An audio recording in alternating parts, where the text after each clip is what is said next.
Hello, and welcome to Getting Started on Bloomberg. My name is Eric, and I'm here to assist you with the basic navigation of the Bloomberg Professional Service. Bloomberg, founded in 1981 by Michael Bloomberg, was originally created to provide transparency in the otherwise opaque bond market. Over the years, we've become a powerful and flexible financial and multimedia tool used by more than 300,000 market professionals globally. This video is intended to help you with the basic logic and navigation of the system. But before we get started, I want to familiarize you with commonly used Bloomberg terminology. When we refer to any screen on Bloomberg, we usually call it a function. All yellow keys on the keyboard are generally referred to by the market sector they correspond to. For example, we call the F8 key the equity key. And lastly, the Enter key is always referred to as a Go key, and all functions are usually named with the term Go following them. For example, if I wanted to pull up news stories, I would say, let's load N-Go, or press the green News key. This just means that I would type in N into the command line, followed by Enter or Go to load the relevant information. Now let's continue with the session. There's thousands of unique analytics and billions of data points available to customers on our system. The question is, how does Bloomberg organize the data? It's a menu-driven system that is best exemplified by the function main-go, which is currently on your screen. Here you get a glimpse into how the data is organized, from market sectors to people, Bloomberg, agency, brokerage, other services, trading systems, and customer support. We're going to focus our efforts today on market sectors and customer support sections of the platform. But if you do have any questions or concerns about any of the other Bloomberg offerings, please contact your Bloomberg representatives, which you can find by typing BREP, B-R-E-P, into the command line, followed by Go.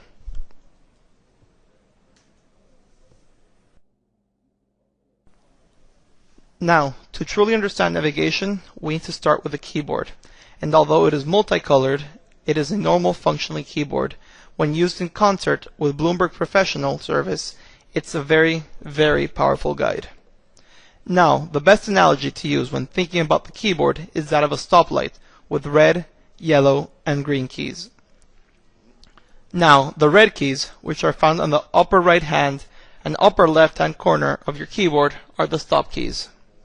For example, if you want to log in or log out of the system, you'd press the pause break con default key found on the upper right hand corner of your keyboard. Likewise, if you wanted your analysis of a security with a clean state, you'd press the red key in the upper left hand corner. This key, the cancel key.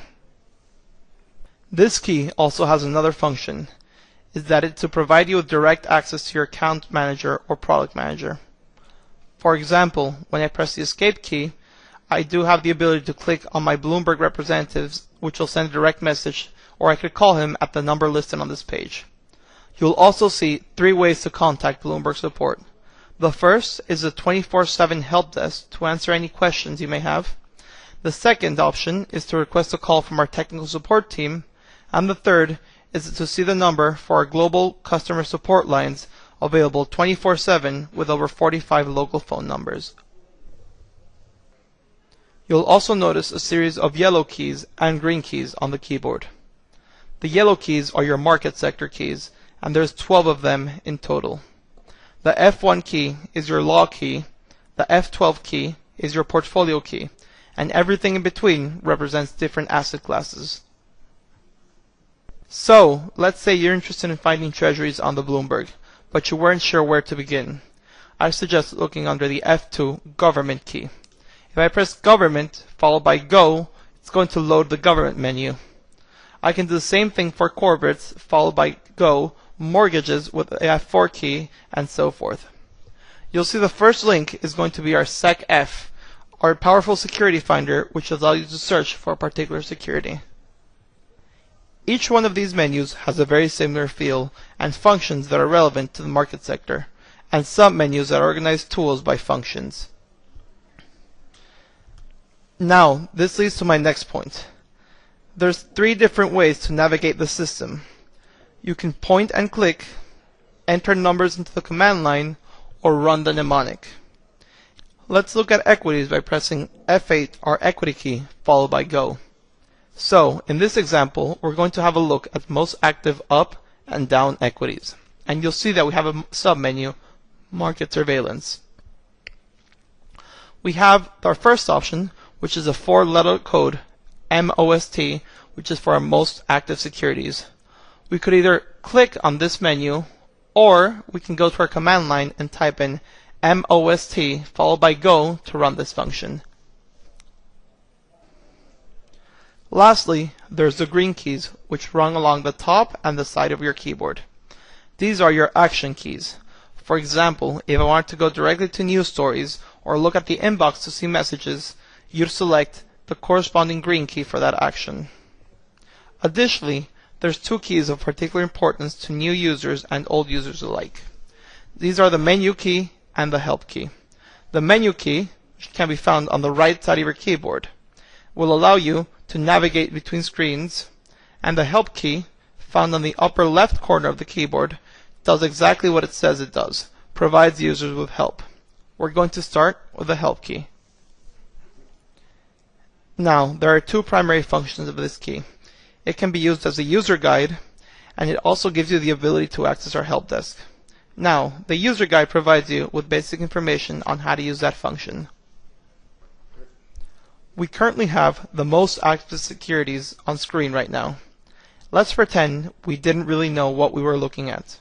When I press the help key one time, it opens the user guide and it lists the table of contents across the left, the actual content on the right, and in the upper left hand corner there's an amber box for which you can search for various specifics within the content itself. Every function on the system has a user guide behind it. Now, the second way to use our help key is to access our help desk, which provides real-time assistance to users 24 hours a day, 7 days a week. For instance, if I press help one more time, I'll see it'll generate an amber window where I can type in my question. What I would do is I would type in a question, for instance, where do I find money market rates? And I would click on the submit button.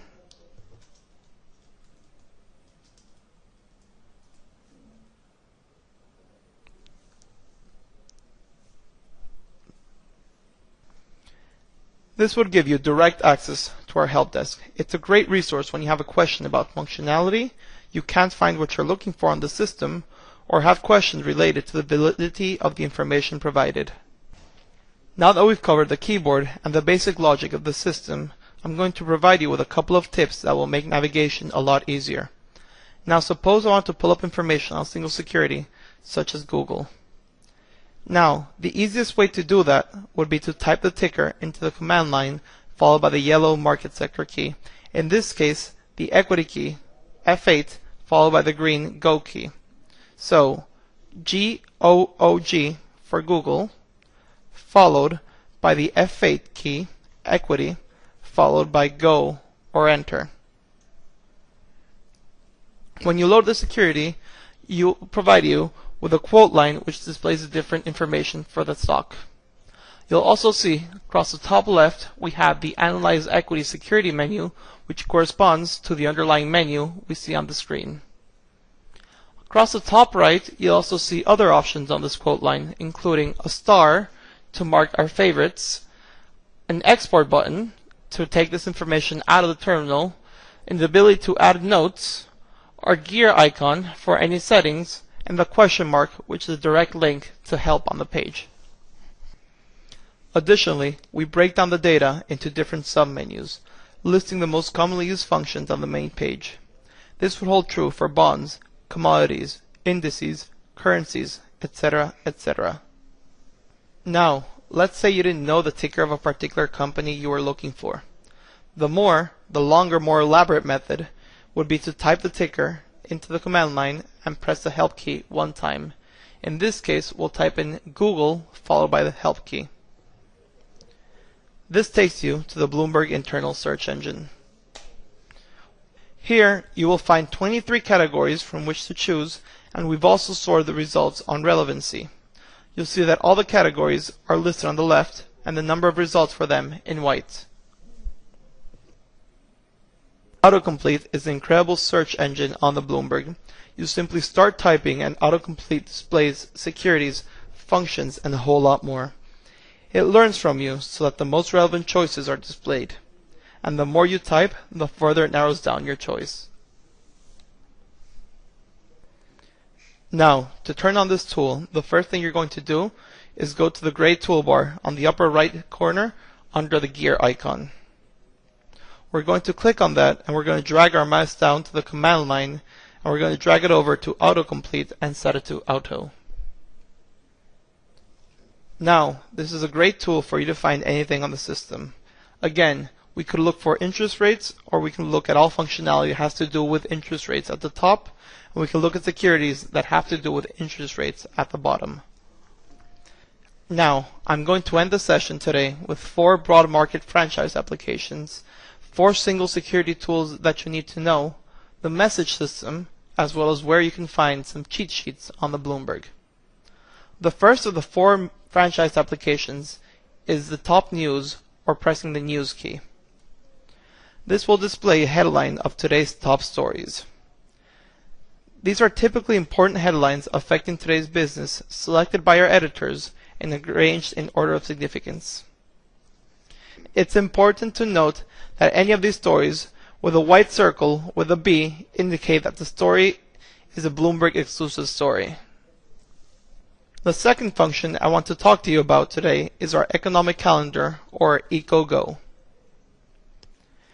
This allows you to display a customized view and manage multiple economic calendars. For example, you can view economic releases in the upcoming week with survey and previous month's data with actual data populated at the time of release. Additionally, on the top left, you can change your country, your date range, and types of releases such as central bank or treasury auctions.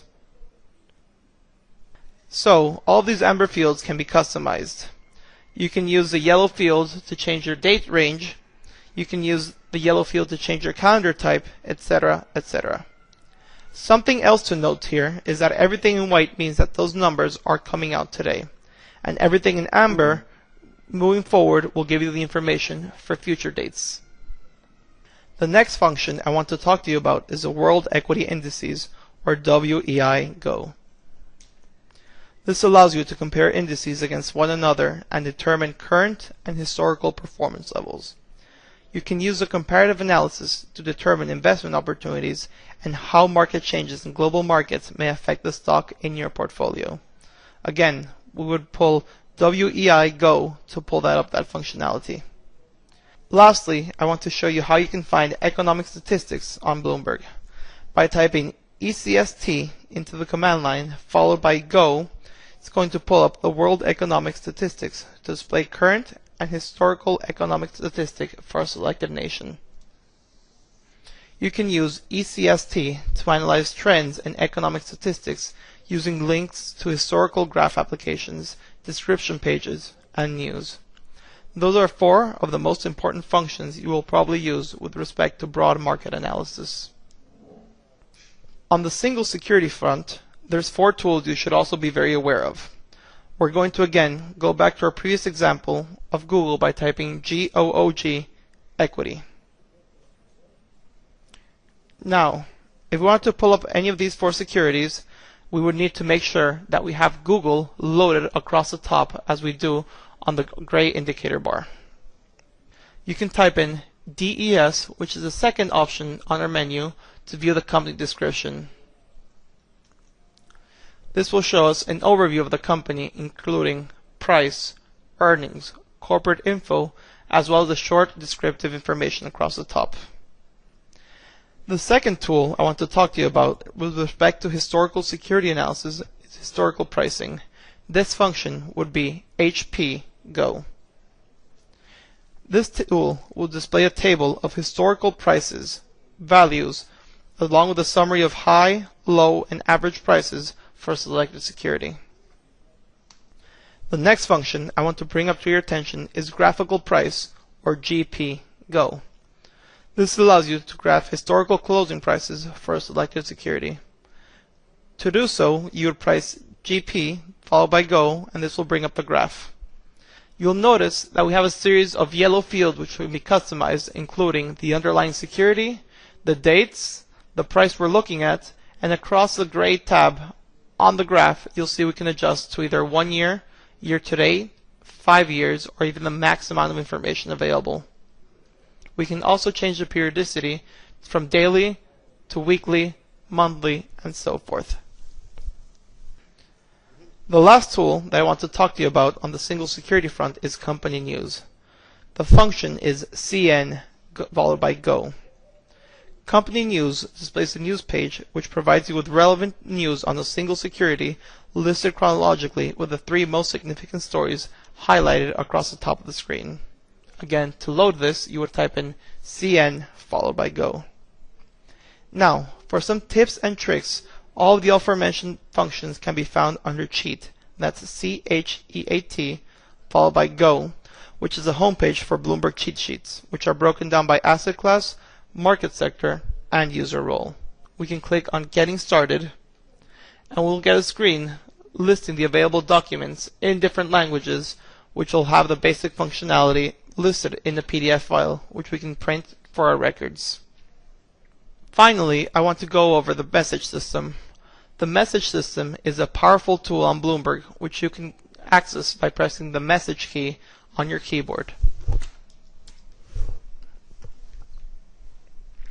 On here, you'll see a list of your incoming messages, but you'll also see a yellow field where you can search for messages and the red Send Message key. Finally, I would like to go over the Bloomberg message system, which is a very powerful tool to communicate with other users. We can access our message inbox by pressing the green message key on your keyboard. On here, you'll see your received messages, and you also see a yellow field where you can search for different messages. To the right of that, we'll see a red button to send a message.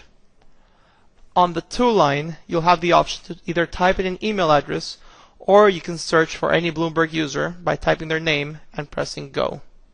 Finally, you can go to MGU to customize your message settings. You'll see that across the left you have different categories, and on the right you'll see different options, including a personal message greeting and general message settings. We covered a lot today in a short period of time. You should have a basic understanding of system logic, the keyboard, how to access the help desk, commonly used functions, where to find cheat sheets, and the message system. If you do require additional assistance, please contact your Bloomberg representative, where you can find by typing in BREP followed by the Go key, or by pressing the Help key twice to access our Bloomberg help desk.